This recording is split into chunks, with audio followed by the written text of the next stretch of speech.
live. I just tried this a couple seconds ago and something happened. Said that there was some error of some kind. I don't know. Um, so yeah, let's hope that it doesn't crash again on me.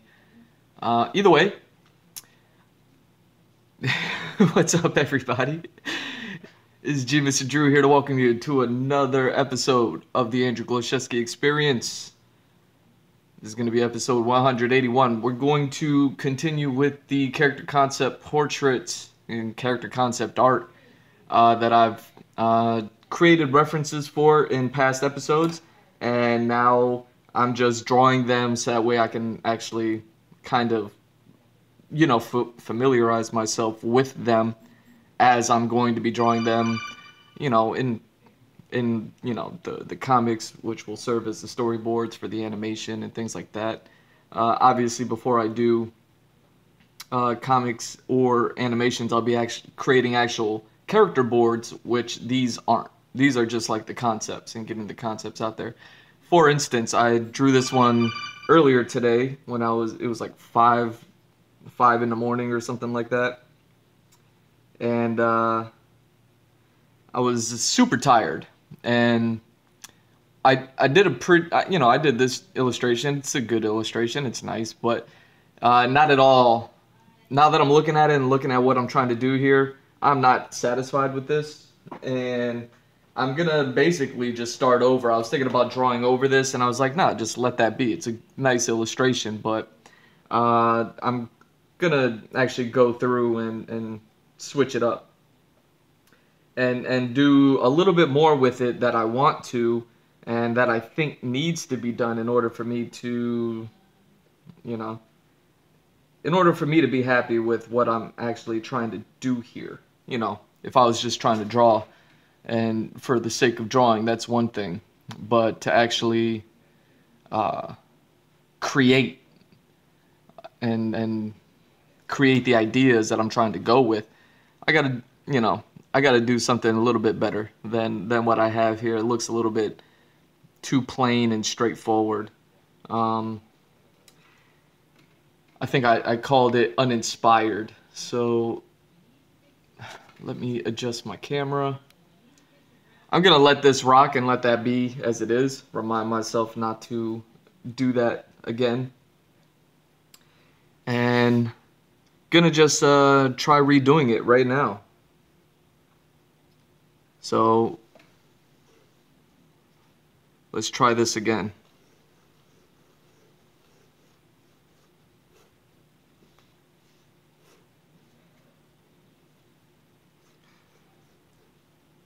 See, and I think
yeah, because when I started, oh yeah, and I forgot to mention, I have David Finch live in the background right now, so I actually have him playing. I turned the volume down for the intro while I was talking, but I got that out of the way. I'm gonna tune him back up and get into this. I will say this arm looks like it's sitting. I think it's our last episode for this season. They're calling it a season finale, which I guess describes it well enough. So here's his legs. Now, you actually have his hip going. This hip is higher than this hip, and then this shoulder is a little higher than this shoulder. Now, generally speaking, I like to, if I have this shoulder higher, I like to have this hip lower. But, and so I'm actually going to do that. And your hip that arm tends to sit higher because the weight from the ground pushes up on that hip. So I'm going to leave my hips that way. So I get that kind of motion. I'm going to lift this leg and put this leg in front and then this leg back, which actually breaks. Generally speaking, you want, if you have one arm forward, you want the opposite leg forward. But I'm going to break that because it's more important to me that I get the flow of the body working.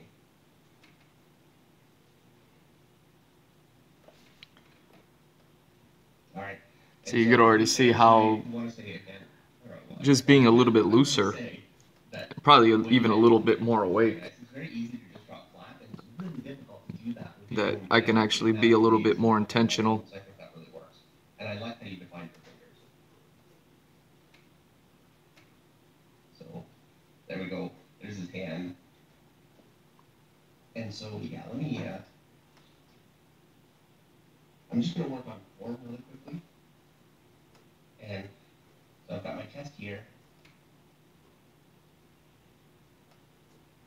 Now I'm going to, and you have drawn the top of the shoulder, so I have no issue with that at all. I think he's kind of talking about somebody's art at the moment. I want this to connect in front of this, and I don't see that connection going on there. And it just pushes this in front of this, so it pushes that back. I'm going to do the same thing here. This will be behind it. I can bring these lines in front of these, and then just kind of push that back a little bit more. And I can really get a lot of directionality just by my crossovers.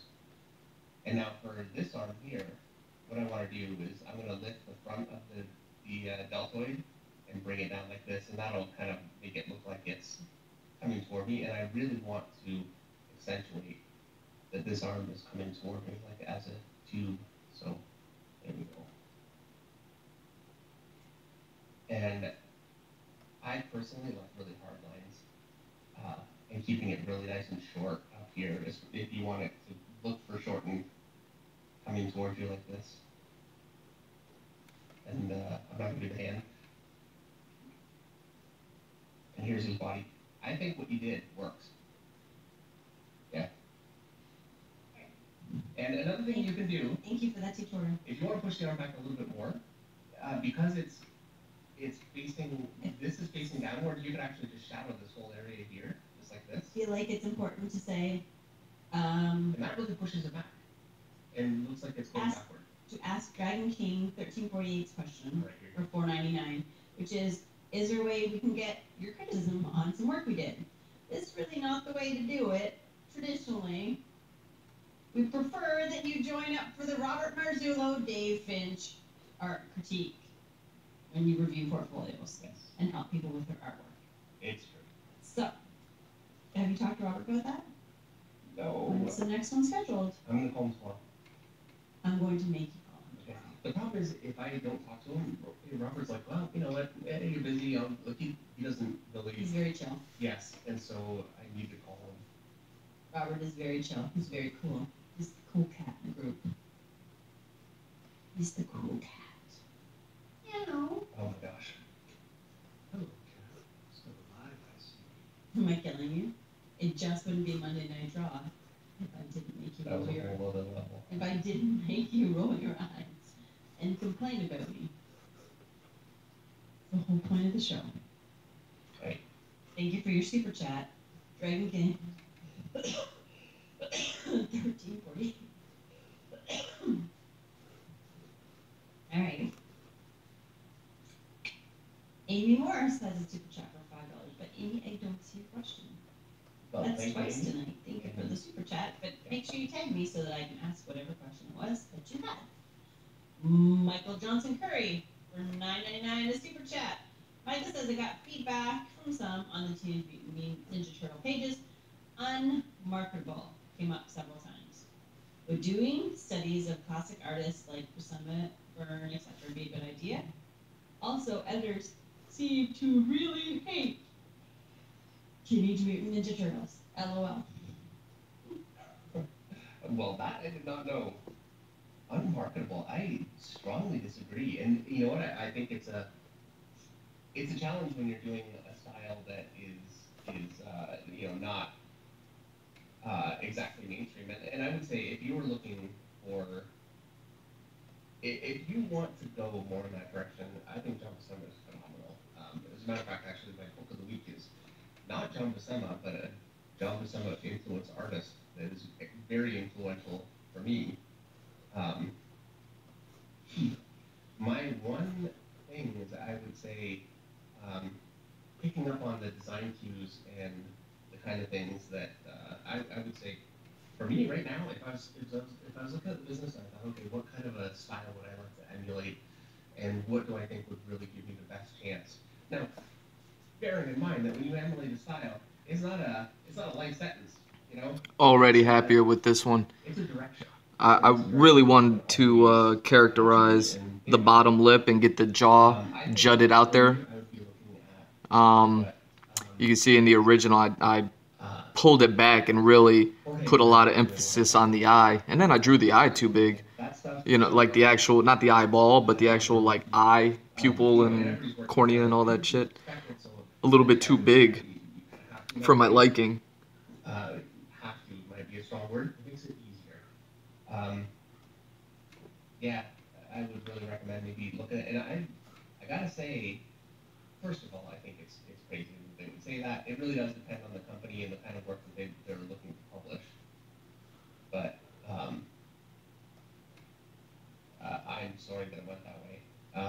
But yeah, I think that Jorge Menez would be actually a really good choice for you because he has a very a realistic but animated kind of an influence style that really I think that I'm back here on the I don't know how to draw. Gorilla Grodd's gonna go. I already gave him a ridiculous pinky. That's gonna be as far as I go. I don't know how to draw gorillas. Damn, time I draw a foot and it's a foot I can't draw. Alright. Next super chat. Oh, I have to read the question. But yeah, Jorge Menez. I really think it would be something to take a look Oh, at. I'm sorry. Were you done? Yeah. Okay. Yeah. Okay. Next question I'm going to read is not a super chat question, but I'm going to read it anyway. Blast off 280 says, at Meredith, sorry to use the ad when I haven't super chatted, but I was curious when the giveaway vendor should expect their pieces to come in the mail. So I haven't sent them yet. Yeah, we They had yelled been at arguing me. about that this morning. They yelled at me, but it's been so busy. But I'm going to go tomorrow. And I've this is why I carved say, it. yeah, it's been busy. No, but I carved it. I know, but So I it's carved going it. on tomorrow. The FedEx, the art pieces go FedEx, so But they'll this get is- there Wednesday. Like they go the next day. This is like The two book people who are getting like packages of books, they'll get there. I mean, anybody's guess. I send them express post, so they're tracking. So, but yeah, better than when COVID first started. So, hopefully within a week or two, No. everybody will have all their stuff. Right. Next super chat comes from Ron Spatler for $4.99. Thanks to you, Dave. I picked up Tombow Fund and Soko, whatever. Yeah. The soft tip gives me the rendering shape I was lacking. I got Mini Posca White Pro White socks. Yeah, oh it does. Yeah. Even phosphate, that's the stuff which I just took my cap off of. This stuff is the best. So good. And I've got a couple different sizes. This is my detail size, which I use 99% of the time, and then I've got a Yeah, this is looking a little bit more Since I started using these, I have not had how I wanted it to. A lot of times, if you do inking and you really run into trouble, you'll end up having to just create a patch, paste it down, and just start again. Well, this never happens to me with. Sorry. With that. Bumping the camera. We still focused? Yeah. Thank you for the super chat. Antoine Washington has a super chat for $1.99. Antoine says, "Happy Monday, Dave and Meredith. Hope all is well." Thank you very much. Yeah. All is well. Things are good. We had a huge, well, you were saying we had a huge amount of rain, so I woke up this morning, the whole place is flooded. We have a field, and it has water issues, so that's something we're gonna have to deal with at some point. Looking forward to that. I I missed a couple super chats. Amy Morris has her super chat now for $5. Amy says, "Dave, Your Conan painting just needs a glaze of some purple or green, and it will look like business. Quit being so hypercritical of a beautiful Conan. Oh, thank you. Agreed, Amy. Purple green. You know what? I'm gonna try green. Yeah. Because I know that's like a complementary color for orange. Yeah, it'll make it gray. But I totally right. Yeah. It'll brown it out. It'll kick back I that. did mention Jack Miracola, and now he doesn't work this way all the time, but I've seen him do it, and it's so effective. And I just think for things, it's skin tones that give me so much trouble. I find darker skin tones I have an easier time with because you have like a really rich shadow, and then a lot of times the highlight is more cool, and that interplay which just really sings. But let's be honest here. It's not just that skin tones give you color or trouble. It's you never ever do the same technique twice. Yeah. Well, actually, You can't even say that because your He-Man picture turned out great, but you had to go and do something totally different. You never ever do the same thing twice. So don't say skin tones give you trouble. okay. You know what? If you do the same thing every single time when you're trying to learn, how much are you gonna learn? Sometimes when I'm riding my horse, to become an expert at something, I have to do the same skill over and over again so that I get that skill down before I move on to the next skill. It's not that I'm not Good for you. It's methodical and makes sense. It's how they teach you in school, which you wouldn't know anything about. Supersonico has a chat for 129 Mexican pesos. Build out right now.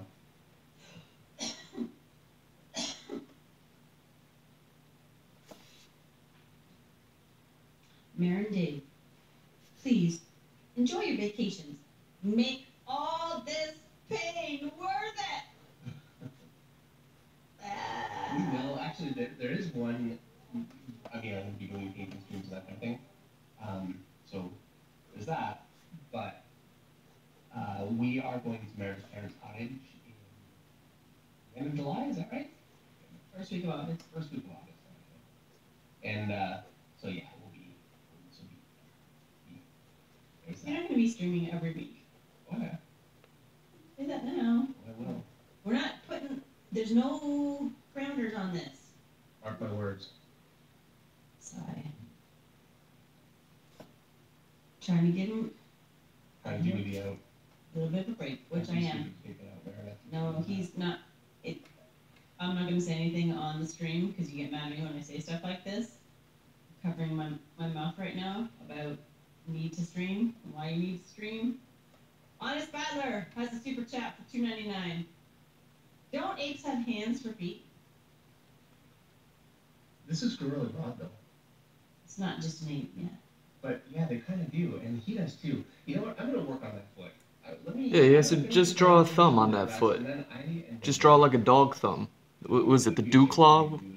Yeah, just draw something like that. Make it like a big toe shape, and should be able to save that. Rarely enough that I keep getting confused about it, so I think I should probably actually. I love Ross Pine. You know what Ross Pine just said? You need a French drain. What have I been saying? What have I been saying? I agree, Ross. I need actually 800 feet of French drain, which I'm going to put in once my field gets A decently Disc substantial cost, and then we'll have to do it right. disked and planted.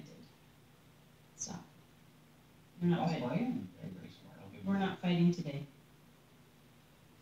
Mix is nasty. Mix is nasty. It took me a bit. As a super chat for $5. I finally found the parallel line making tool you use on Amazon. It's a nautical mapping tool. Can't wait till it gets here. It's from Binnacle. Yeah, Pinnacle. It is a nautical mapping tool. It is. Now, the one I have here is not from Pinnacle. I actually lent my regular one, and it's clear. It's so much more useful. It's so difficult when You had a bunch of them. I know. I don't know. You bought a bunch and then you don't let them out. You just give them away. Here, I've got extra. Take Alright. this. Anyway, this one here is actually an antique, and I got it at an antique store. But since I have none, I'm using it. So it's not much of an antique now. now it's mostly trash. Whatever. It's used. You know what? Who sells antiques anyway? That's what an antique is. It's a used piece of equipment. You're more antiquing it. And honestly, who sells antiques anyway? I like antiques, so I buy them every once in a while, and you end up spending extra money. And it's not like one day I'm gonna like, oh hey, I'll put this up and make my money back. I don't know. I don't care. Spirit Retro has a super chat for £5. Bale David, abort. More constructively, what sort of studies and challenges do you do to develop your coloring and shading? Doing a 3-day study at the moment. For coloring. Yeah, I wonder if I could do it this way. I've been doing this for a long time, with some success here and there, and then a lot of failures. And anyway, give me a second. I wanna I check something out. And I find this really works for me, and that is, as I go, let's say I'm using blue, and blue is a very easy color. See if I can, because I never catch these little big follow people saying something. Gray with the color, so it'd be a very, very gray blue, very little blue actually in it. And then if I miss it, I don't get the opportunity to just like block them, ban them, whatever. So I wonder. Add a little bit more blue, and then as I go up, it gets more saturated, so it's less gray. There's a way for me to do it. So yeah, give me a second. And we see color in the light. And so I find that things are much more vibrant when I really isolate the color as much as possible, and it can look incredibly colorful without looking garish and just unrealistic, which is how it looks. It drives me crazy when I see a picture with like a night sky that's really deep, like that little blue. Can I even really log in through here? So that is, my biggest when it comes to color. That's what I know the most. Now, I mean, there's complementary colors and that kind of thing. Yeah, my understanding of that stuff is not bad. Obviously, not what it used to be, but my main technique is really just I'm getting that playback. Alright, yeah, it doesn't look like I can. God damn it. I hate it when I miss them, and then they just sit in there and I can't do anything about it. That sucks. Really intense. I like have to wait until after like the feed is done and go in there and delete it later, which defeats the purpose. Works for some things, but I use it everywhere. All right. Nick from Detroit says you'll miss us. All right. I need a fix before September. It is what it is. What the hell was I trying to do just now? Oh yeah. I will miss everybody. Take my picture before I start shading. Art9 says, why Meredith? So you can see the difference when I loosen up a bit. I'm a little more awake and a little more intentional with my design. And, actually trying to get what it was that I wanted out of the first one. Like, the first drawing is super stiff, uninspired, and, honestly, it doesn't look super cool or heroic like I want them to. This guy here, it's hard to say, like, oh, these are the same characters. The eye smaller, the jaw and bottom lip is more pronounced like I want it to be. And he looks cooler, like the clothing. I remember when I was doing the collar stuff, when I was putting together the photo bashing, it was like, oh, like, yeah, definitely give him that collar. How excited you'll be for September. This guy pops collars on everything that he wears. You'll be happy. And he's hardly ever in an outfit where he doesn't have a collar on, so. Wants to know, are you able to escape and go to con soon? My buds, Don McTeague from Calgary, and Ebass, she's from Canada. You said Canada, but I know she's in Calgary. Ebass are coming to see me soon. Hope you two can come and see me in Kansas soon. It sure would be nice, yeah, absolutely. I know we've got, I think the border is opening July 5th. It got pushed back to that, or is that the day? Anyway. It's July 5th to people who have a vaccine. Okay. Top news stories. COVID-19 border measures to ease July 5th for some fully vaccinated travel. Well, and we won't be going anywhere until at least September. So, and I'm actually half vaccinated right now. I am eligible for the next one. I need to get it. You need to book it. Because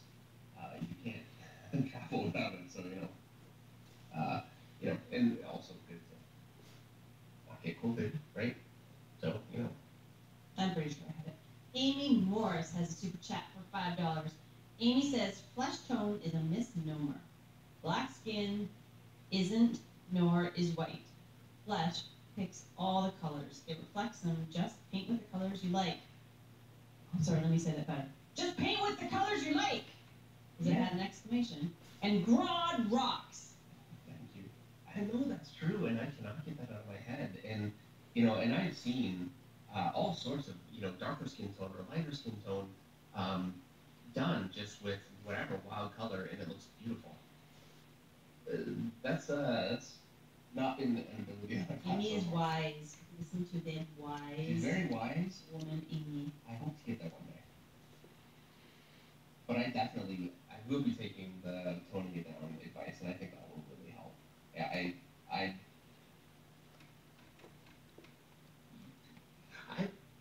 was having trouble with my color scaling too washed out, and I'm learning that's kind of a stage that kind of happens until you pull it together, and I keep not having the ability to just let that kind of, you know, flow, and so, yeah, I kept warming and warming my colors to the point where it's orange. So, yeah. You tried to canter before you could trot. I tried, yeah.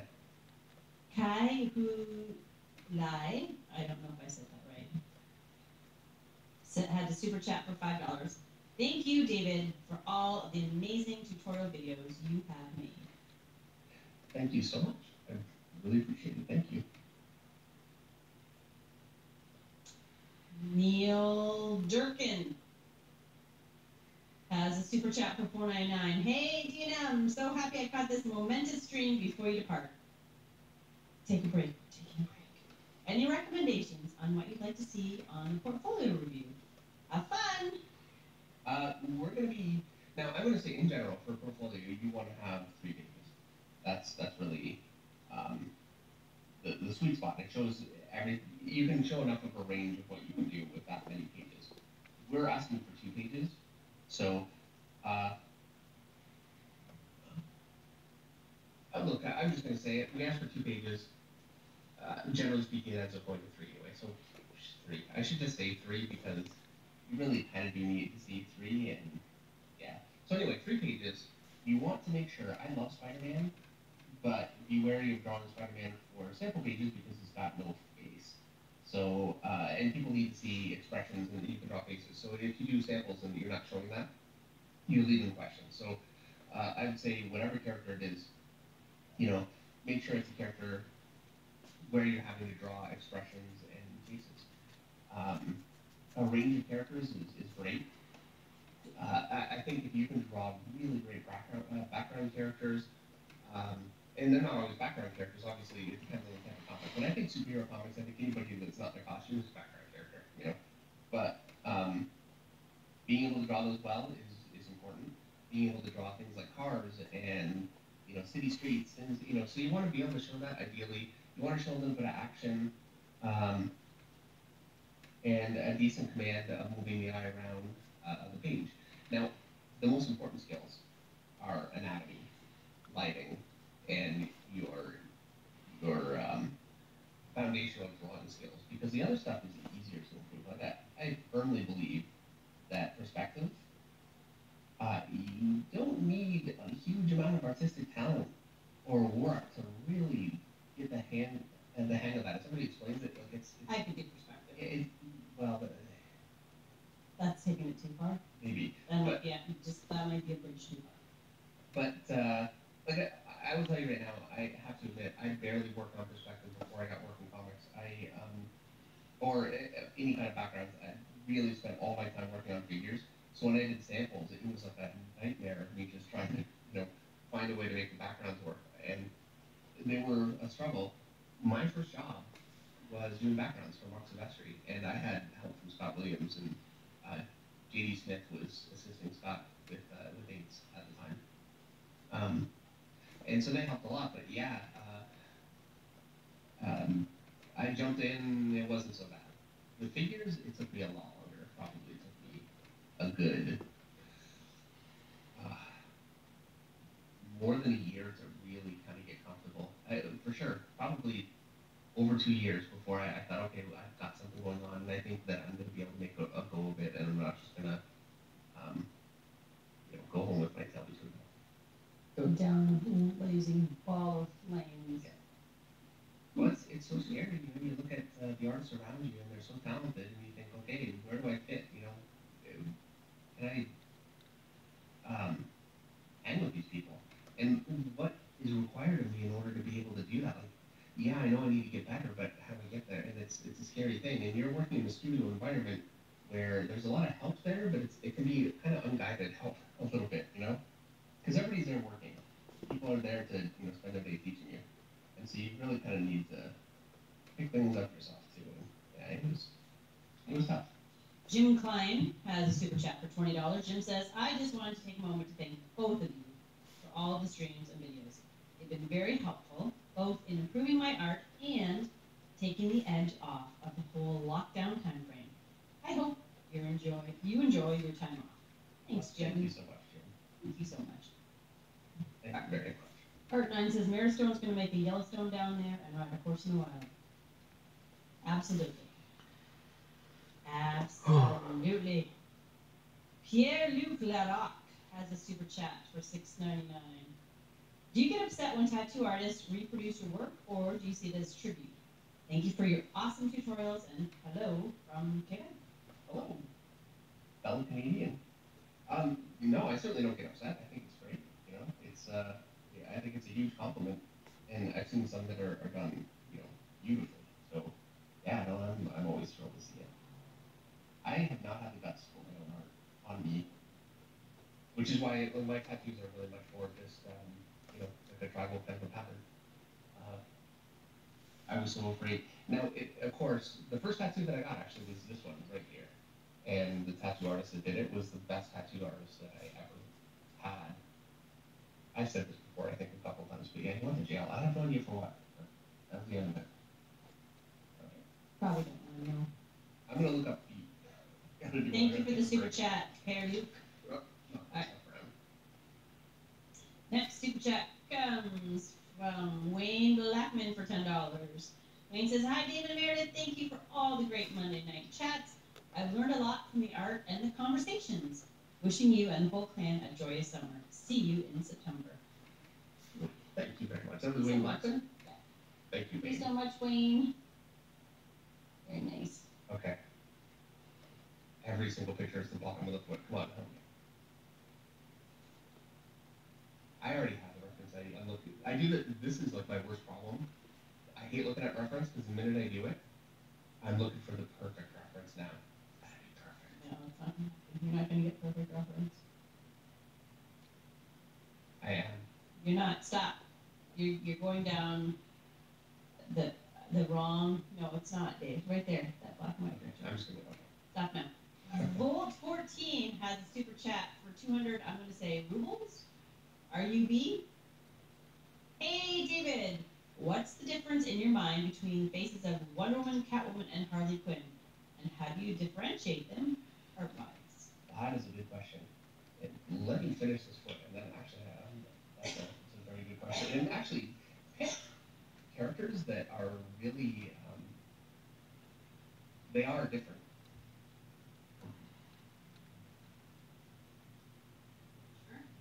Are you sure they're different?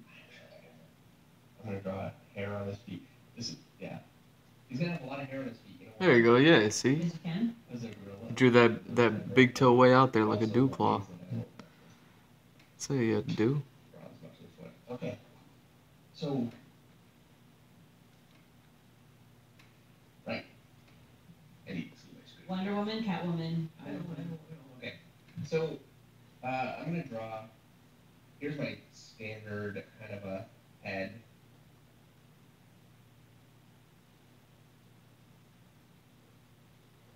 And this is the Loomis method mixed with the How to Draw Comics Marvel Way Sama method, and a little simplified too, because both of them actually really contour the face out. I don't really bother. I just did it there, but for the most part, I don't really do that. I'm too lazy, and I get what I need out of it. But I do a division here, a division here. You guys know this. I've done this a bunch of times. So, here. So for Wonder Woman, I'm going to lighten that down. And I'm going to draw one and then the other just right on top of it. So here's my Wonder Woman.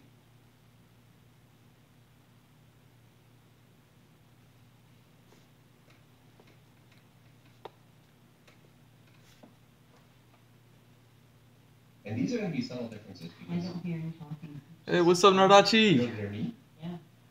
You normally hear. Thank you. My Yeah, I'm redoing the one from yesterday. I'm taking all those photo bashings that I did, and now I'm illustrating them, but I'm actually just doing, obviously doing the illustration versions to help me. So it's got a little bit more strength to it. She's got a. Now that I have a good understanding of that Cyclops eye, She's got a stronger face. now so now I can draw it. And I want to really give her a decent amount of chin. I don't want to get too carried away because it can start to look masculine, and it's a fine line.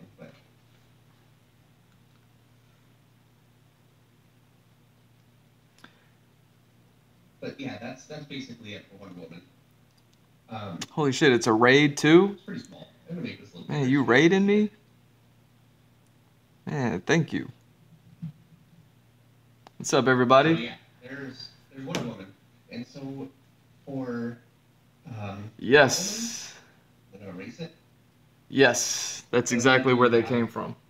Well, yeah, it's basically the same. They're gonna do the same. Like if you look up an elephant skull, you look those up. Probably shouldn't have even erased them. All right, and so I want to 100% they got that big old trunk.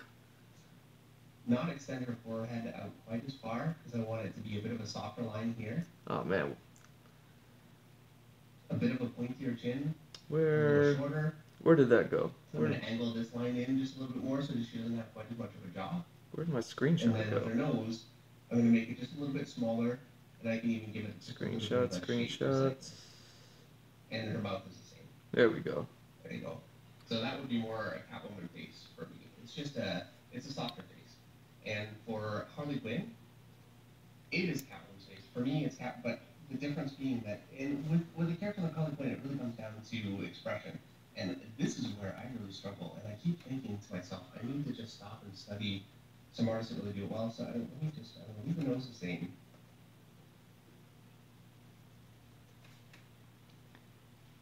So because she's got a smile, her upper lip and So yeah, I guess back in the day they would like tell little kids, like, oh yeah, look at the bring her cheek out.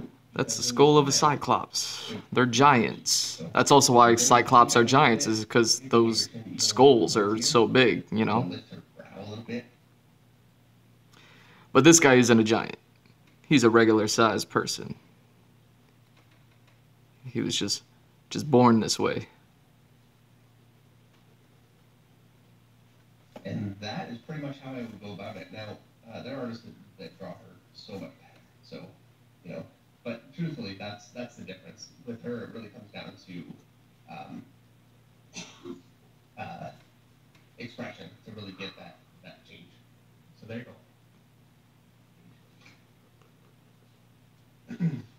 That was very excellent tutorial. Thank you. Thank you. All right.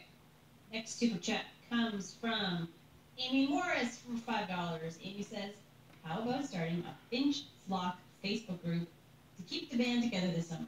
I'm gonna miss you guys and the group. We really are the best."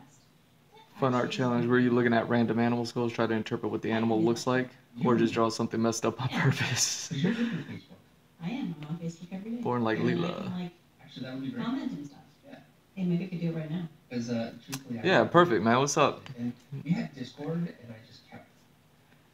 Venom, Cheska, Nardachi, man, it's good to see y'all, man. It was a problem. I got a But, yeah, David Finch you are on Facebook. live stream playing in the background, so if you hear those voices back there, that's them.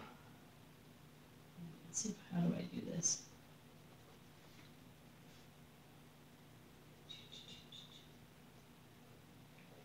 I have to figure it out. I haven't made a new group in a long time. You made one before? I don't know if I ever have. Really? Okay. Do you really need to? I have to look into it. I don't know how to make a Facebook group. There we go. I've made a page before. Such a good idea, Amy. I'm gonna do it. I think that's great. Gorillas kind of have airier hands too. I know, but. And that would be a great place to let people know if we get like t-shirts and swag and stuff. Yeah, which one day you'll actually do. One day will, maybe over the summer. Because it takes me like a day mentally. Yeah, so when it comes to like skeletons and things like that, In the morning, say later. so I'd be trying to think about where am I putting these shadows. I may do a list. It's like the stuff What- yeah. I often think about like the skeletons of whales and dolphins and all that stuff when those things would wash up on shore. And then that's when like myths of sea dragons popped up and stuff like that. Because if you ever look at like a killer whale skeleton, specifically ones that are like beached, you know, when they're all mangled up on the shoreline and things like that. Tough times. You know, you could only imagine being some, Eastern for a painting live stream with David and myself on his YouTube channel. you know, being some, I don't even know, some sort of villager or something like that coming across something that looked like that. I'm kidding. And being like, oh my God, sea dragons exist just because, you know, you're looking at the skeleton, so it looks very serpentine and things like that. You don't get to see all the fat and the blubber and the muscles and all that stuff. I'm not pink. Sven Jensen just saved you with the super chat. Sven said, it's been great listening to you guys on Monday nights. Dave's amazing drawing and Meredith's crazy laughing fits. Best thing ever. Thanks so much for all you've given us. There we go. Have a great summer off. Thank you so much, Sven. We really do need to like get a clip track of all Meredith's crazy laughter. So yeah, that, you know, You realize it's you, right? that's the stuff that I think about a lot when I think about like skeletons and creating something of it, is just all those beached skeletons of like marine life, mammals, just regular fish types and things like that. Obviously, like crustaceans don't get the same treatment because they're exoskeletons. So when they kind of like, when you just get their skeletons, you can still kind of see them for what they are. But everything else, you know, fish and mammals, I know. they 17-year-old. Already too late for him. you know, they look really funky, and you can feed the imagination. Chris D That has a super chat it, for $5. it's actually what I like to think about with. I Let me turn this recently shit went down in the back and background. reread the Cyborg Force issues you did. Even back then, you were amazing. Talking over them. But yeah, when I think about dinosaurs a lot, you know what I mean, and paleontologists and all those people, they have to like kind of guess what things would have looked like. That's you know, you got to take climate into, you know, into consideration. You know, function and form and everything like that. That's why like there's still like the argument of like, did dinosaurs have feathers or scales? Because it's like, okay, I could easily imagine a velociraptor having a velociraptor having feathers, but it's like, what about a stegosaurus? When I think of a stegosaurus, I don't really think about feathers, and I think they even uncovered a triceratops that was still pretty well put together. Like they still had the skin on it, I mean. And when they saw the triceratops skin, it was kind of, it was very much like our own skin, where like if you zoom in, you look at our skin under a microscope, there's like these little, they're almost like plates that are fused together. So you get these like little platelets. And you know what I mean? Not necessarily scales, because scales are kind of like overlaid on top of each other. Theirs are more like plates that are side by side, and then, you know, a seam, almost like if you've seen a reptile's face, more so than its body. The face scales, how they're kind of locked into each other like honeycombs or something like that. That's how like the triceratops skin was on the body. Very reminiscent of like current reptiles, like iguanas and stuff like that. So, you know, you look at a triceratops skeleton, because that's all we have of them pretty much. It's like, okay, what did this thing look like?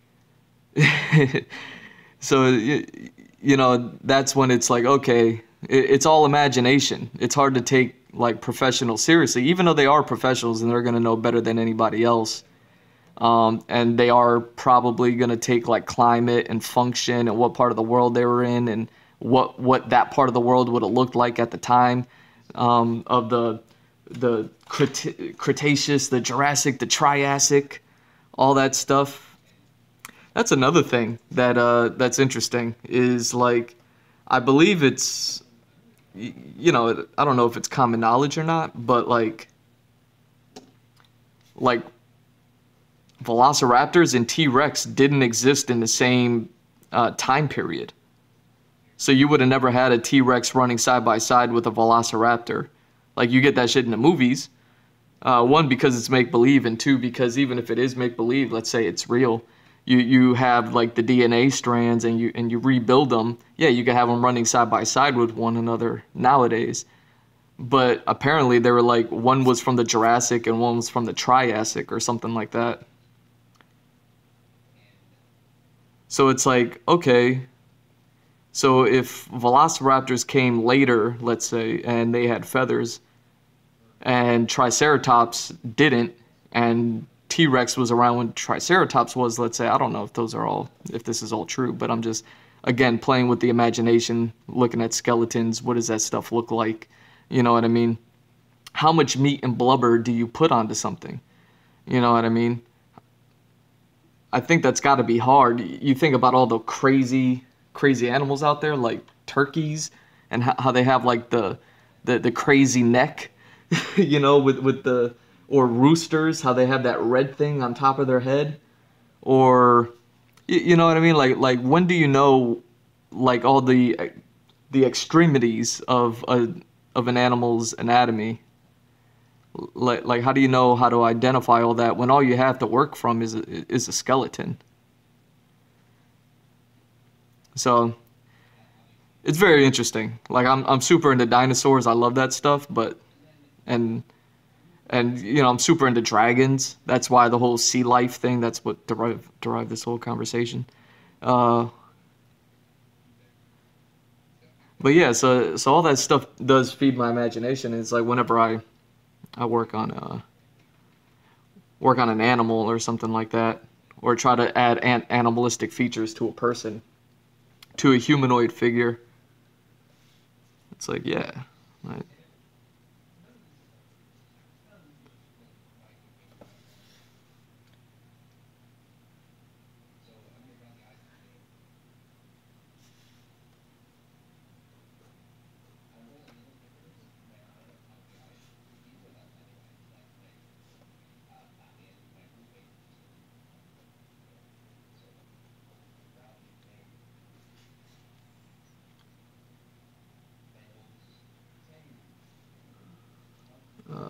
How do I want to do this? Oh, like that. Okay.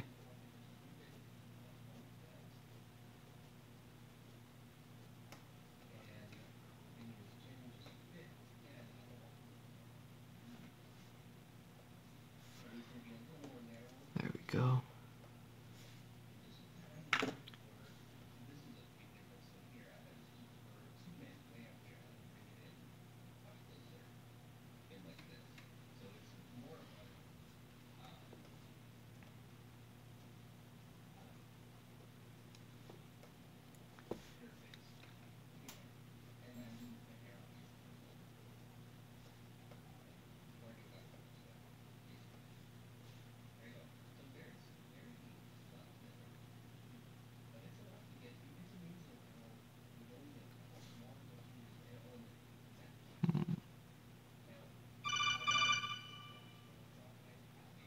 Oh, is that the Kill Tony alert? Let me drop it, shit. Oh. Boom.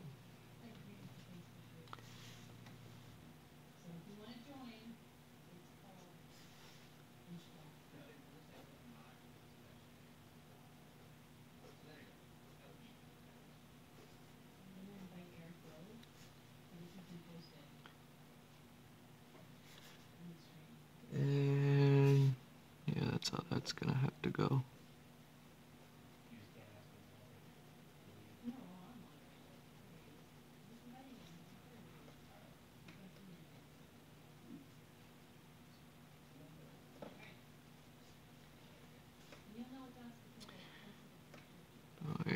Let's go that way.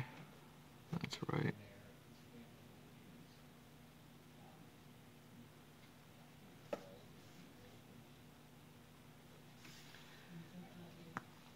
Oh man.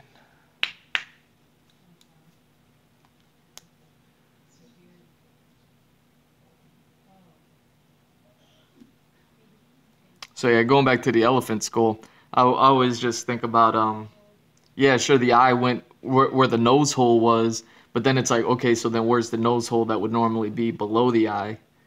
Because there wasn't one there.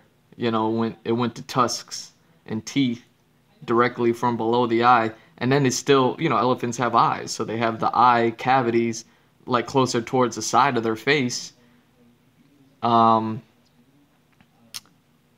so then it's kind of like, okay, well, what went there?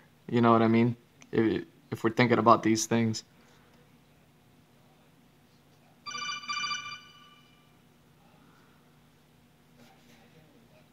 There we go.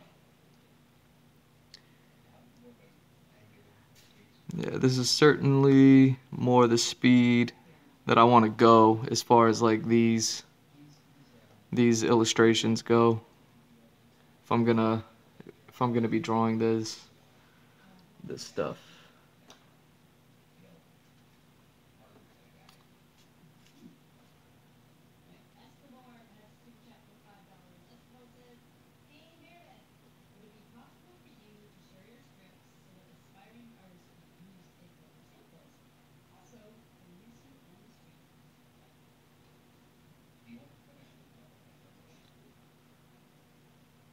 There we go.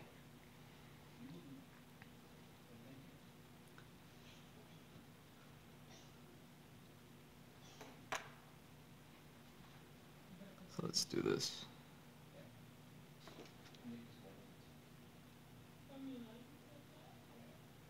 Alright, now, unlike yesterday's stream, or last night's stream, I'll actually move forward and finish this joint.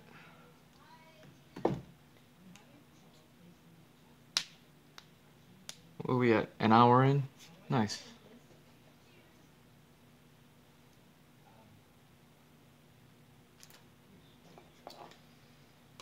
Alright, let me test.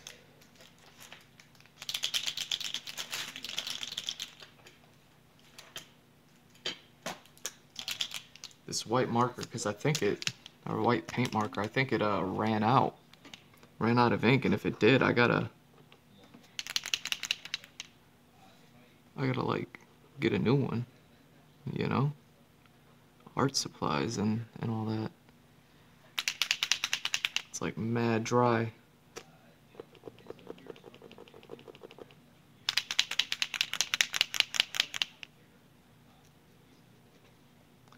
Yeah, this one's out. I gotta order another pack. It's the middle-sized one too. So Dave Finch was just talking about this. I got these from watching Jung Ji work, and I started watching David Finch work, and even David Finch uses these same things. These Uni Posca markers. I don't know if you can see those. And yeah, they have these 3 sizes. They have like, these are the paint markers, so they have like a bunch of different colors and things like that. I just focus on the white for now. Maybe I'll end up getting like a pack of the color and all that other stuff, but you know, stuff is super expensive. But yeah, it's this middle-sized one that's run out. So they have like the fat tip, this middle tip, which is the one that's dried out, and then this sharper one, which I have a whole bunch of those, just because that's the one I use the most.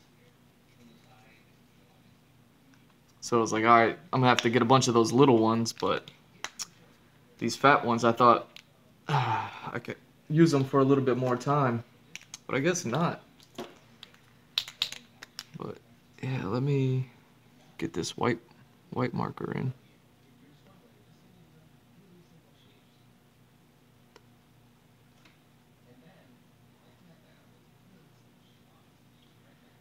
And it's a nice eraser for things that don't erase properly. Like Like I use these red and blue pencils. One because they're kind of dry, unlike like graphite. Like when I use my markers directly on top of graphite lead, you know, it picks up the lead, which is like not cool.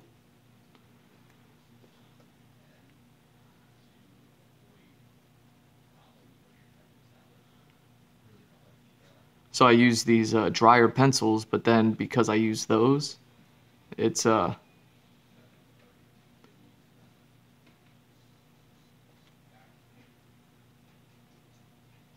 they don't erase. So you know there's always a give and take, I guess, to no matter what tool you use.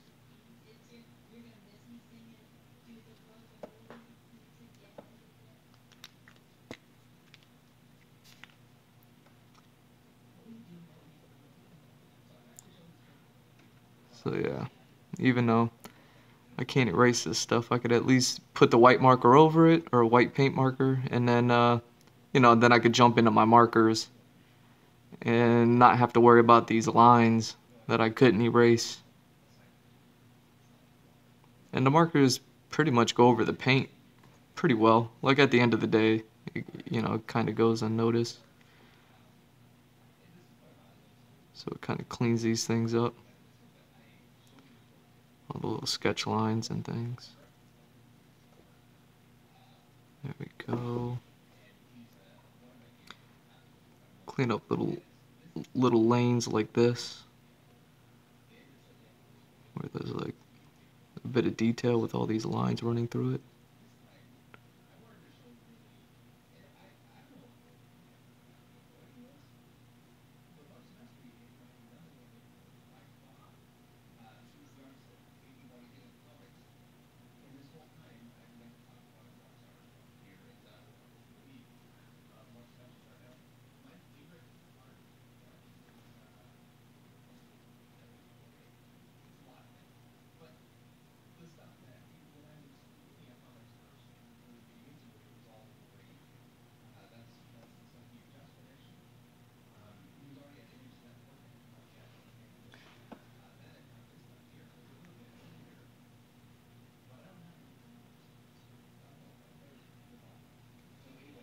There we go.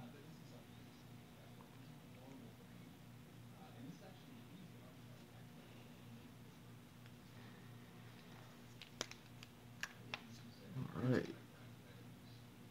Probably get a little bit more rendering.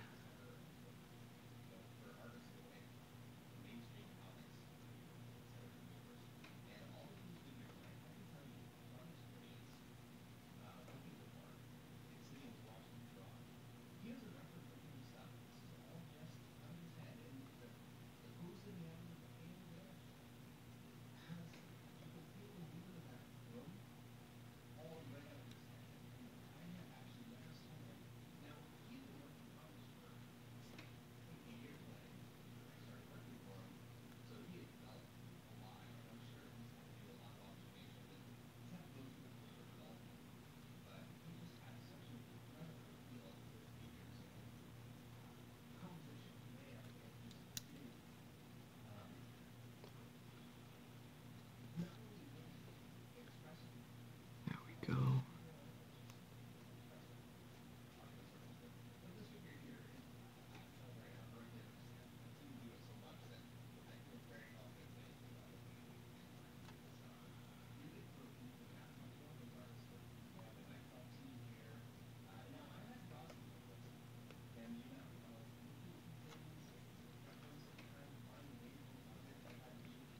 Alright.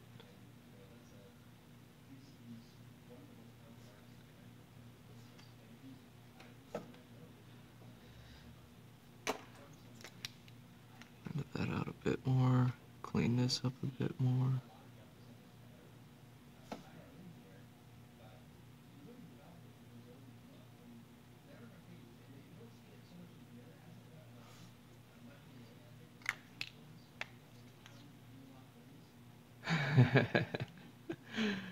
Raid. That's funny. Man, I can't believe I got raided.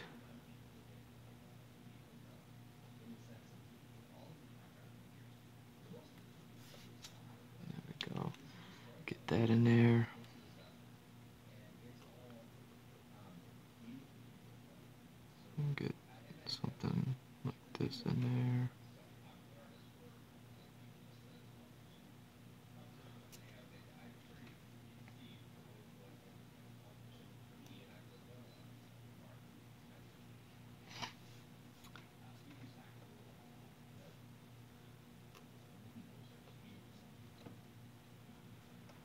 There we go.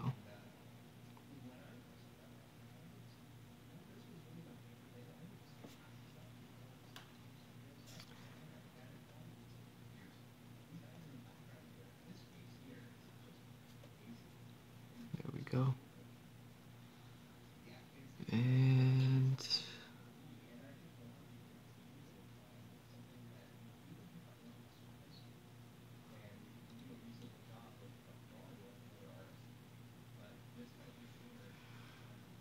sweet.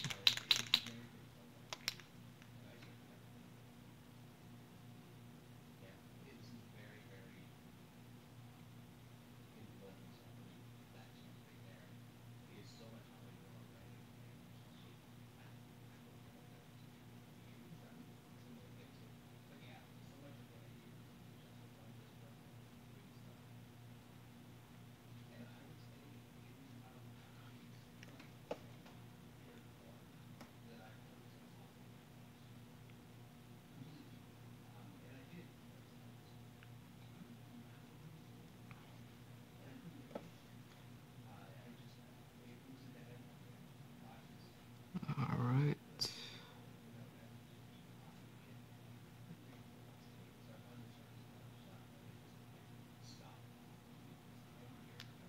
There we go. And last thing.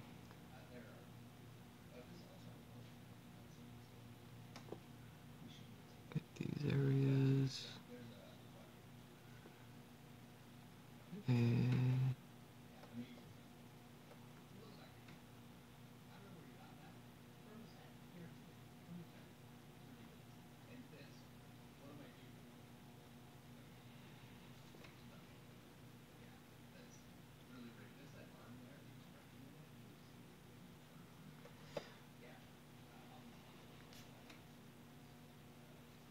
there we go.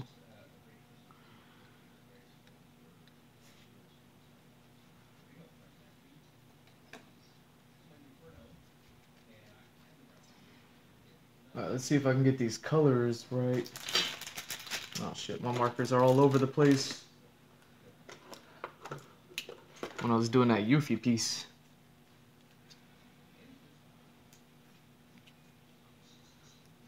Okay. Put you back. Put you back. Now.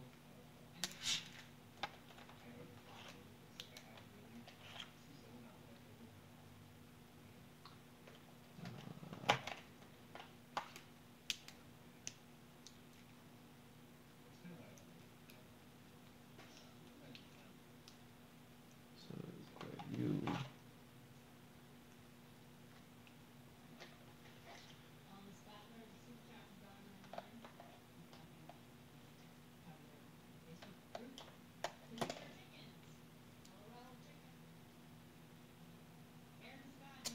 And all right, let's see.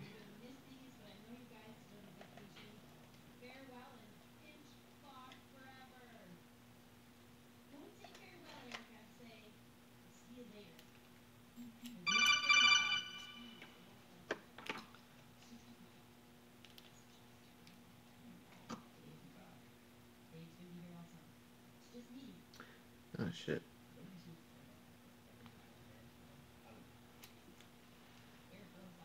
Holy shit. His Gorilla Grodd is looking badass. It's funny, I look down and I start working. And I don't really watch the things that I'm listening to.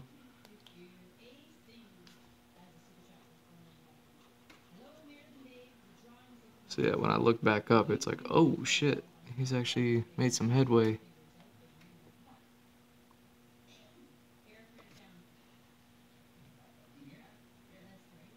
So, here's that.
that's right.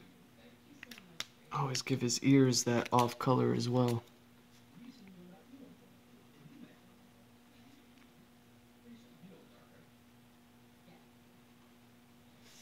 There you go, throw a little color in the cheeks as well.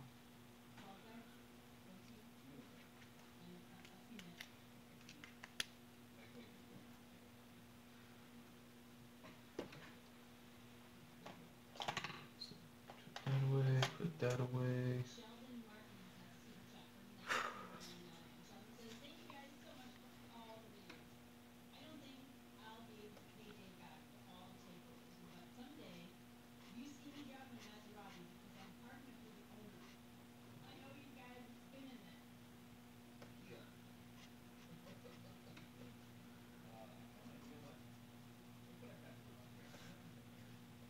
There we go.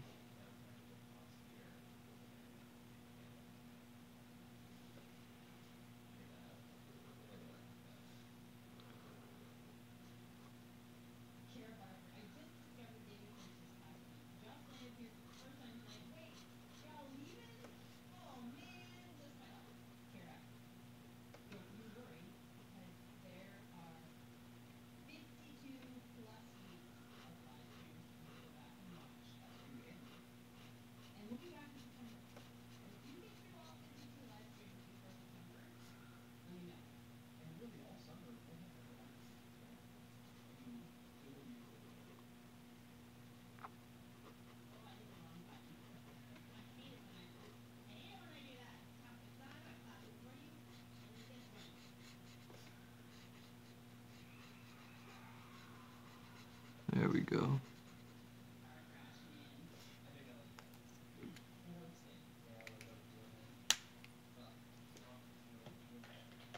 Put you back. Grab you.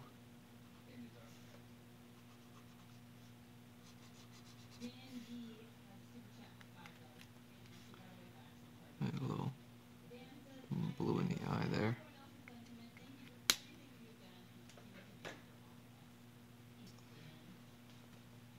And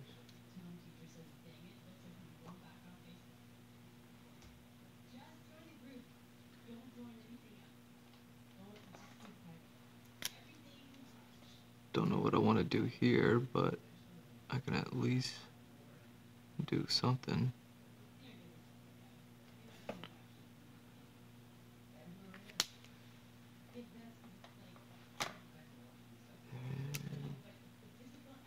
What are you? Start you off.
Alright.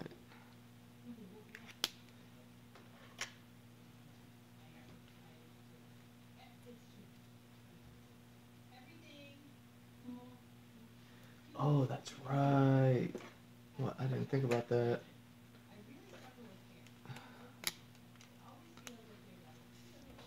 Get over here.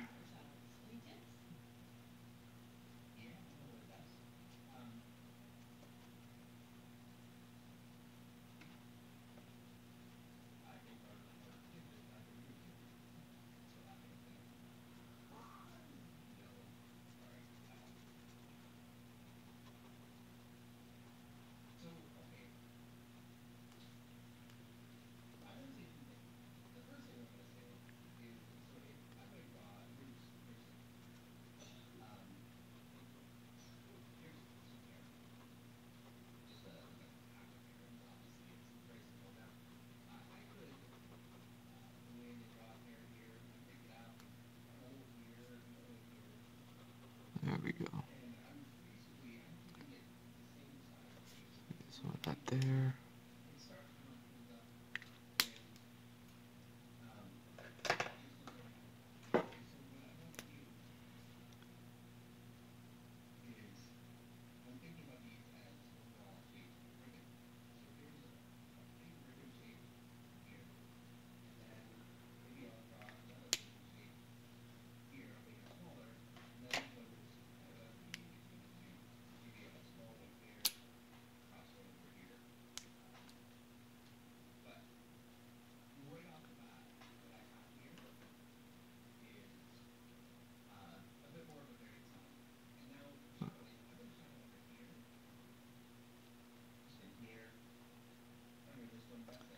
Let's get this.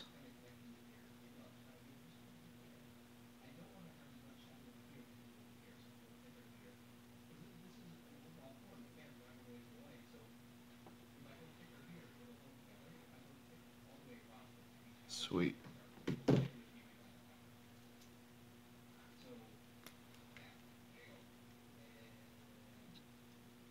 So far, so good.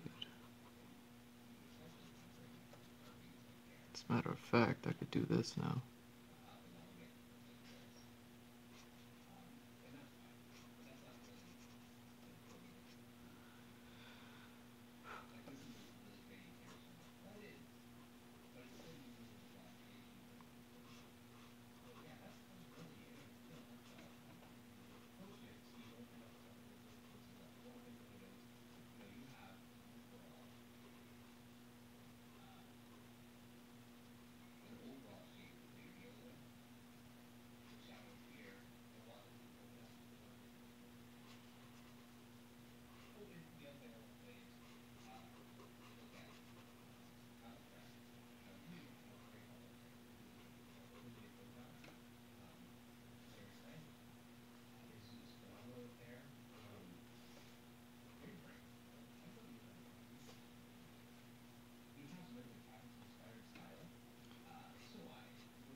Here we go.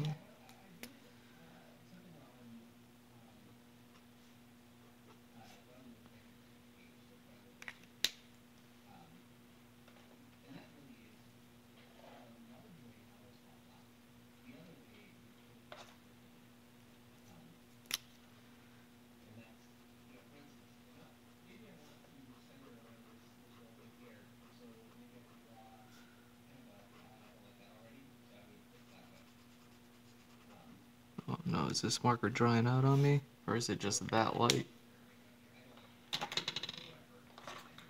All my markers are drying out on me. This is one of my fears coming true.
I'm gonna have to buy another set of markers.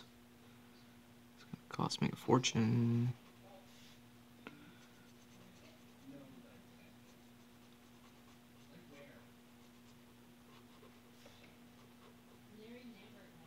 I mean, unless I start getting frisky with the colors, man.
Oh shit, come on.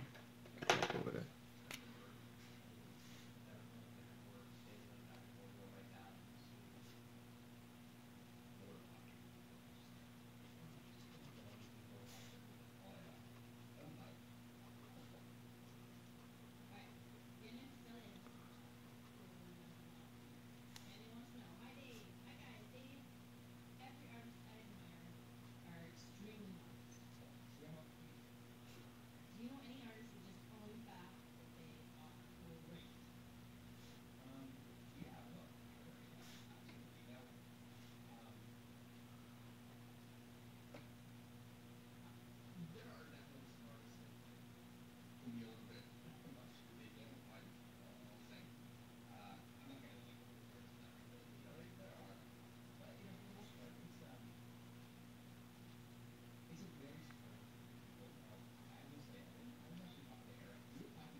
Okay.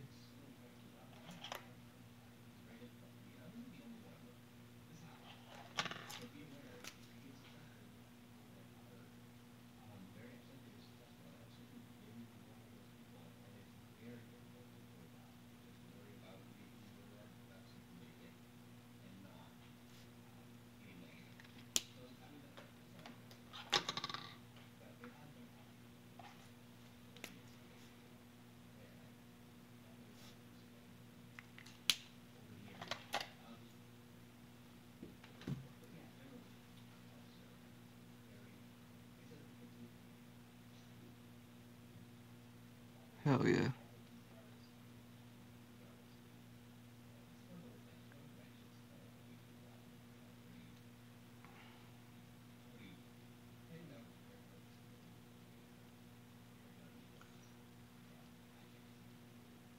Alright. Justin Dorn has a super chat. Dorn? Has a super chat for $5. Justin says, happy belated Father's Day to you. Question. How do you keep things from being a Republican card to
And this brown is actually a little darker than I want right now, but I'll use it.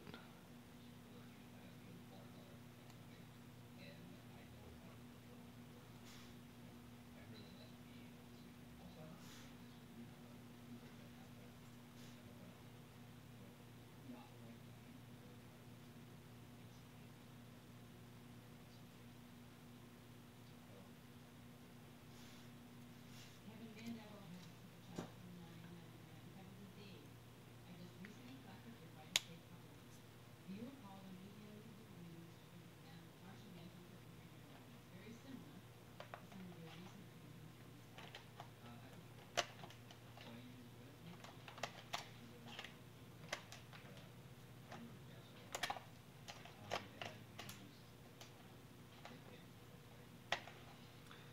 Oh yeah, what's that color of that one? Oh, okay, it's very brown. Where?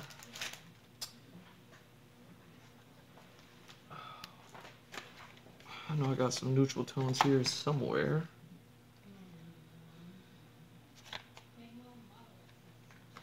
Yeah. Let's go gray first. Damn, did I just rip the top off of that? Oh, my tools are so old.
There we go.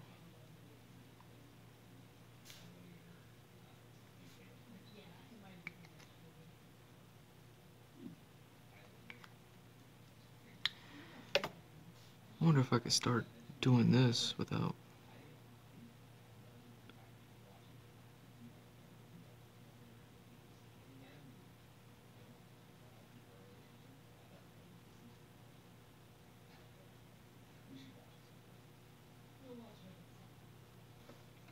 This is something I've been thinking about doing for the longest time, and I've been avoiding it. You can only avoid something for so long. Eventually, it's gonna come for you.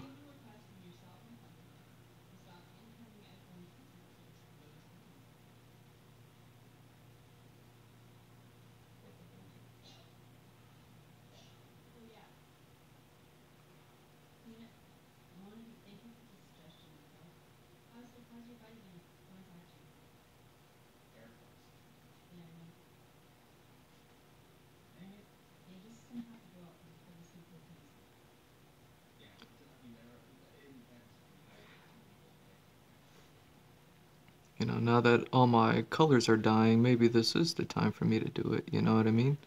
For instance, because I always use black ink for things, you know, my darker colors, my darker inks never get used as much. Which makes sense, right? because I'll just ink it in with black. When in doubt, black it out, and all that other good stuff. So I stopped, so I don't use my dark colors as much. So what ends up happening is my light colors always end up going out first. And now, I'm starting to experience that. Oh no, I'm losing my light colors are starting to dry up on me, and one by one they'll be gone. And then, I'll end up having to buy another pack because that's the only way I can get those colors.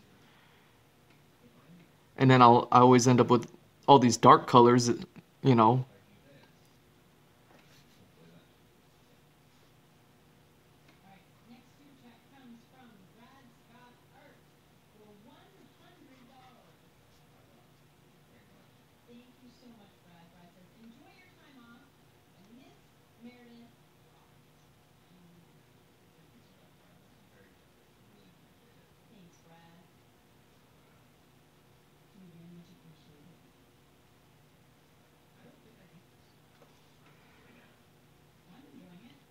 So the thing that I've been thinking about doing, that I'm talking about, is instead of using black for these colors, is just a simple concept of, well, use my dark colors. If it's dark green, use dark green. If it's dark gray, da da da da. But now that I've been experimenting with colors a lot lately as well, I mean, experimenting with colors isn't the right way of putting it.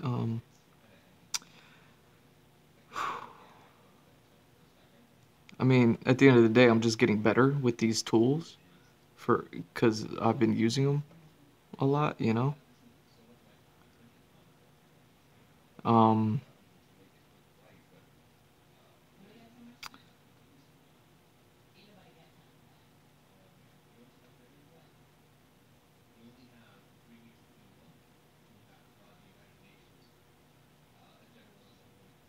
sorry, I just heard Meredith Finch say, "Ain't nobody got time for that." It threw me off.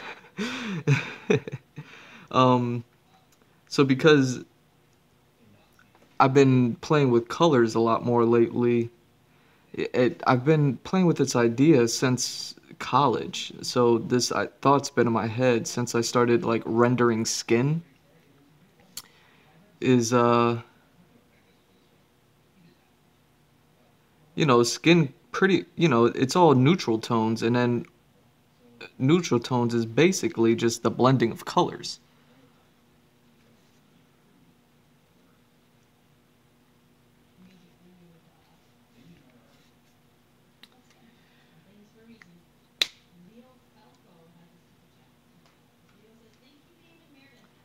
And I've been wanting to capture yeah, that'll be enough for this one for now. Get this picture in.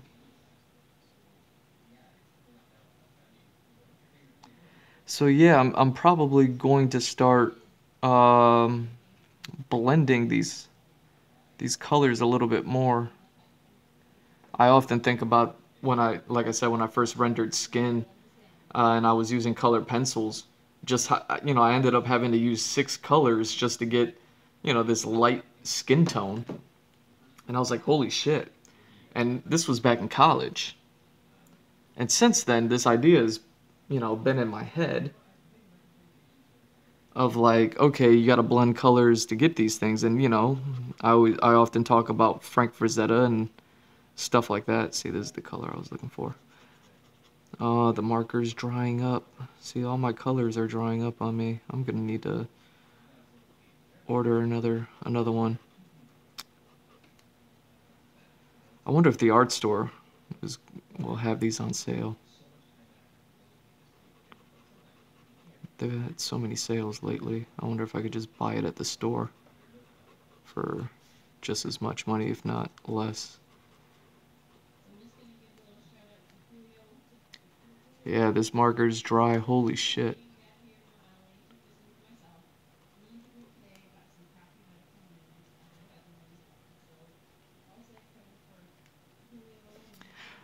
So anyways, yeah, in order to get better blending with my colors and everything like that, I've been thinking about like merging colors and things like that, or just blending with my colors a little bit more, like throwing reds on top of greens in order to get a color and things like that, using the neutral tones more often, just anything and everything I need to do in order to get the results that I want. What color are his eyes again? Oh yeah. So it's like, and I can utilize my grays and browns a lot more often, and if I avoid using black and save using black for like later, I can use my darker markers. So, my art will have a bit of an evolution, but also I get to just utilize my tools a little more effectively. So that way I'm not spending all this money just to get a handful of colors and then my art just sits there static in, a specific style or anything like that.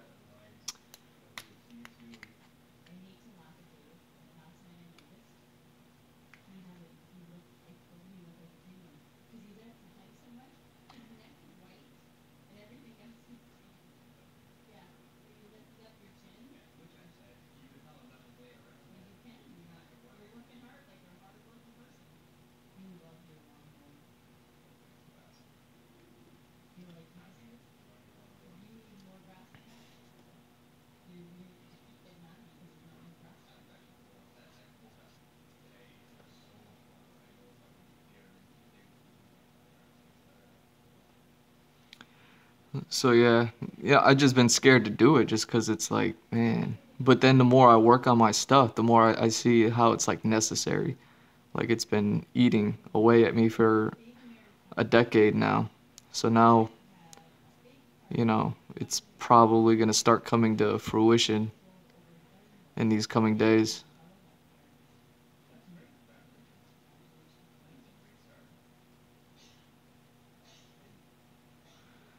So that way I get more blends, more neutral tones, and hopefully you know, but hopefully it doesn't get muddy. I guess that's kind of what I'm worried about, is getting caught up in that mud.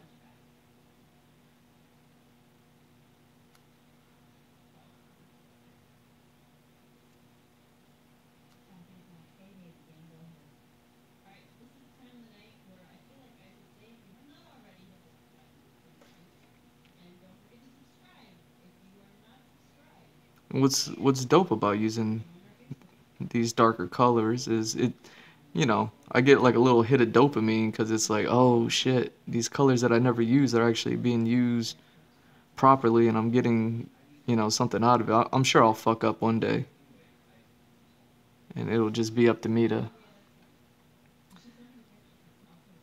make sure that I don't. Like in the future, like that's the thing, is like you always try something new, and you're just scared of like, oh, the result, and it's gonna look like shit. And it's like, well, of course everything always looks like shit in the beginning, but you can't let it stop you. You know what I mean? Especially if you want to get better at your art and let your art evolve and all this stuff. Like,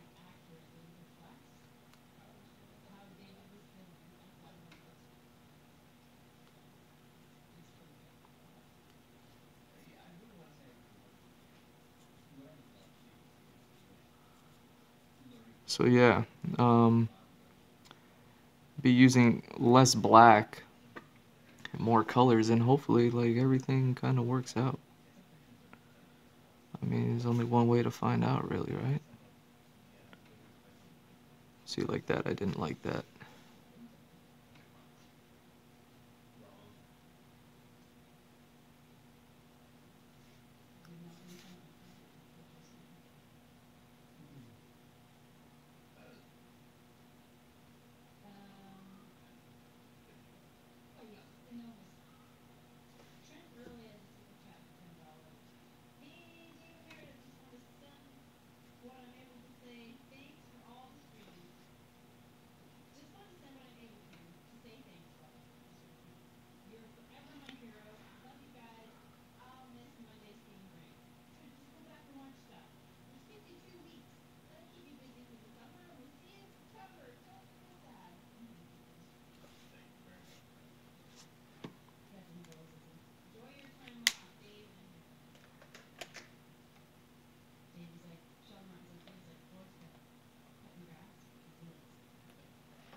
Oh yeah, that's what I need to do. I need to start introducing the grays.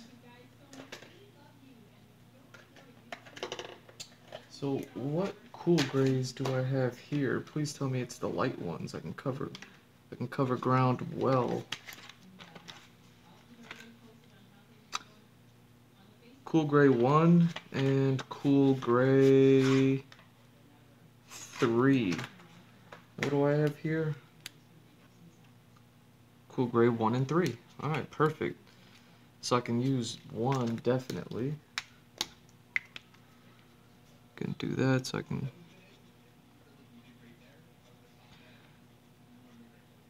I used a warm gray on the main shadow.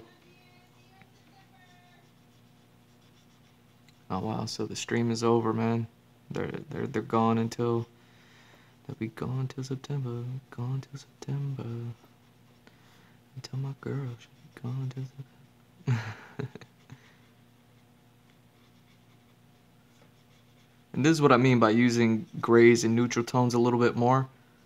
Like, it's like super saturated, but I still need to render it out more. But I know like adding color isn't gonna help. So it's like adding neutral tones should work.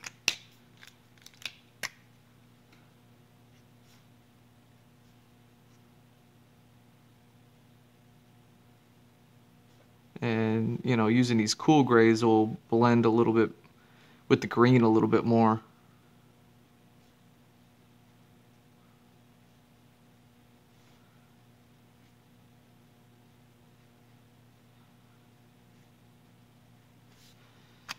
You know what? Let me use the 1 for this spot right here. Yeah, it's a big piece, needs to be faded out a little proper. A little more proper.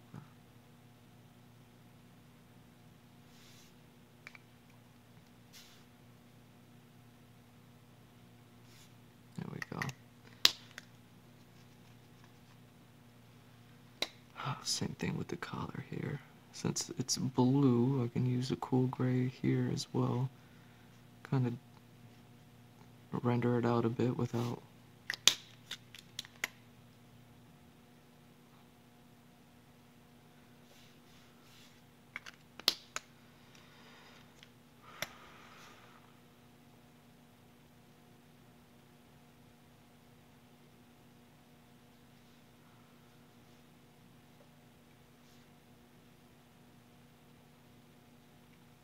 I should probably put something on.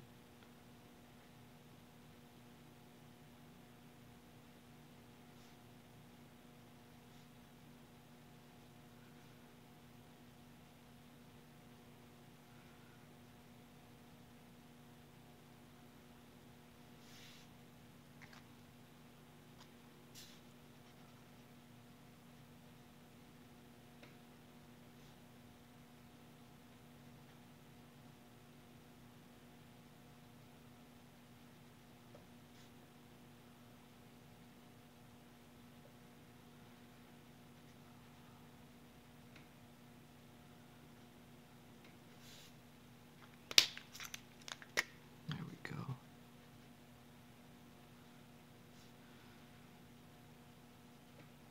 See, this is all shit I would have never did. I don't know. Years ago. Years ago.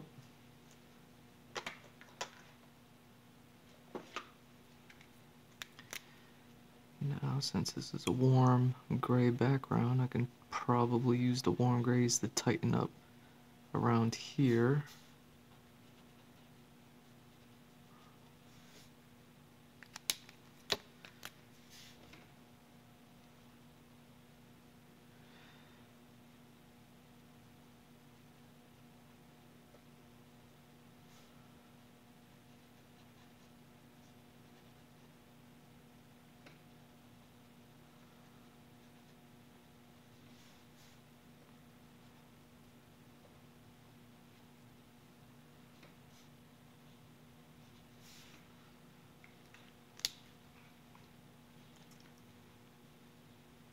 Go. Do I need to tighten it up anymore? Probably not.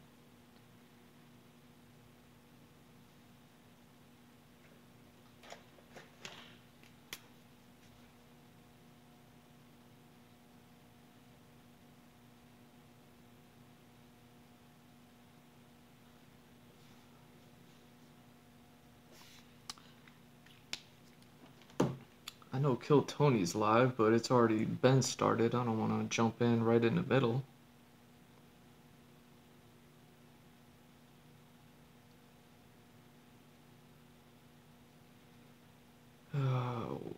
What can I watch? What can I watch?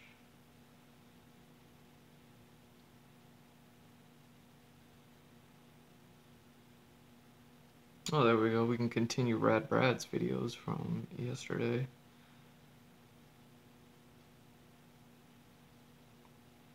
Start with the Yuffie, and then we'll go into Ratchet and Clank.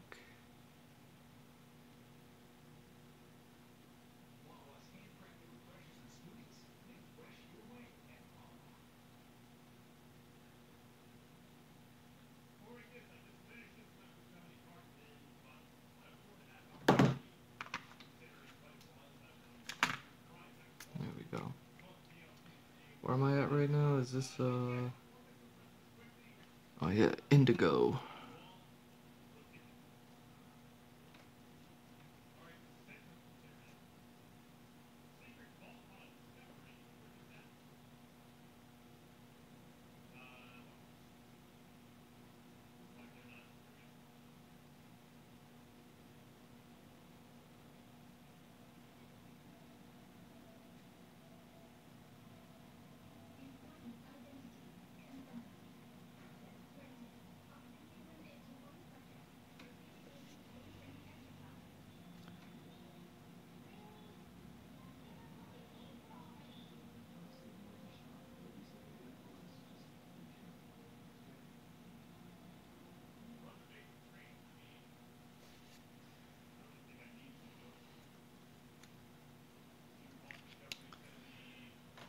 Okay. Is this the warmest, darkest brown I got?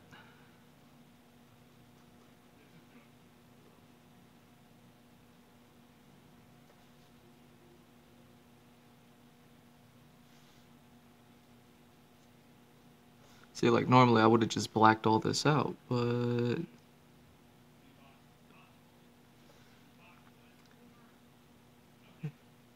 why not just use it as an excuse to use dark colors? Hopefully my art will benefit.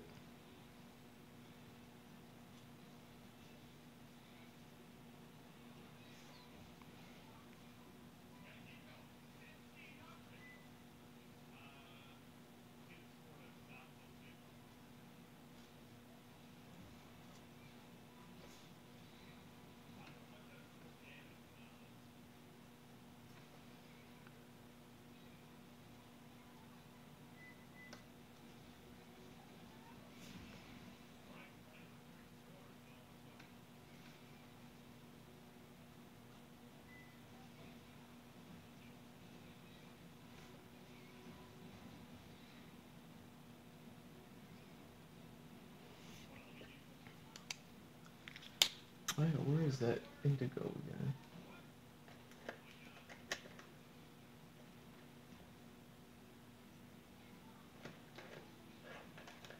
Or do I want to go with just a blue instead of an indigo maybe?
Okay, you know what? Let me do this.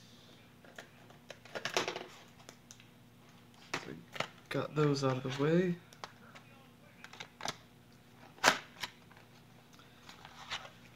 Grab another one of these.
Okay.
Is this one dry still?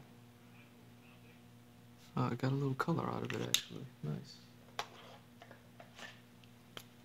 And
Let's see, now I can use black a little more sparingly.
All right.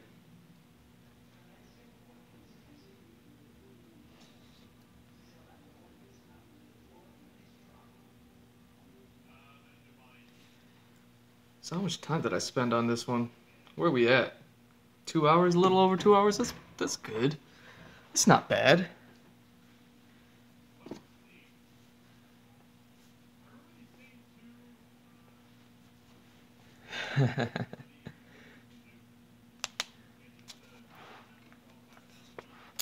So yeah, much better than this one that I was working on. Very, very uninspiring yesterday. As far as like style and building the clothes up like I want to, I was drawing more from the reference than I was from the heart. And well, that's got to be the lesson here. So, but yeah, you can see through this here and everything that I've worked on, kind of the direction I'm gonna take this character in. And thankfully, I have a bunch of references. I'm gonna be able to you know, really, I think really create an awesome character, awesome series. I'm wondering how far am I gonna take it as far as how much of him I want to draw, because I definitely want to get clothing and things like that too. And you know, so much like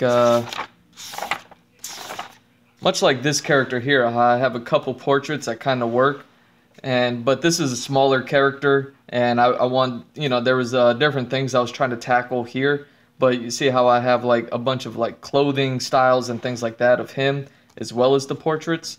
Same thing for this guy. I'm gonna do a bunch of portraits obviously, but I'm wondering, am I gonna do one-page portraits because I could fit a slot of 12 here, and then a secondary page of like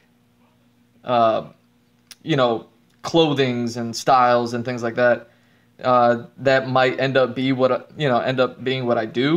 And I'm gonna spend a lot of time with this character. He's probably the first pretty important character that I'm working on, as far as the story that I've been working on and things like that. So, and yeah, that's gonna be the end of this video. I will be back in a little bit.